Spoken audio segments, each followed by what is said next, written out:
അമ്മ ഇത് ഞാനാണ് അമ്മേരെ മോയ് ദിനേശ് അങ്ങ് ഗൾഫിൽ നിന്ന്.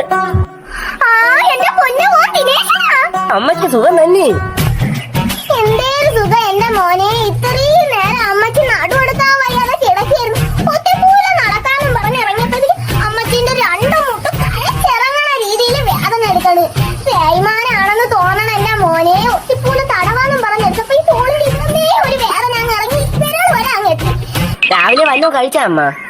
ഇല്ല മക്കളെ, ഒന്നും അങ്ങോട്ട് ഇറക്കാൻ വയ്യ. തൊണ്ട ഭയങ്കര വേദന. തൊണ്ട പഴുത്തെന്നാണ് തോന്നുന്നത്. പയ്യെന്നും പറഞ്ഞ അമ്മ വിഷമിക്കണ്ട, ഞാൻ കുറച്ച് പൈസ അയച്ചു തരാം. അമ്മ നല്ല ഏതെങ്കിലും ഹോസ്പിറ്റലിൽ കൊണ്ട് കാണിക്കണം. എന്നിട്ട് നല്ല ആഹാരം കൂടെ മേടിച്ച് കഴിക്കണം. അപ്പൊ അമ്മേരെ അസുഖം എല്ലാം മാറും. ഞാൻ ഇപ്പൊ തന്നെ പൈസ അയക്കാം അമ്മ. ഓ ശരിയാക്കണം മക്കൾ. വേഗം പൈസ നല്ലൊരു ആശുപത്രി കൊണ്ടുവന്ന് കാണിക്കാമേ. വെക്കട്ടാ അമ്മ. ഓ ശരി.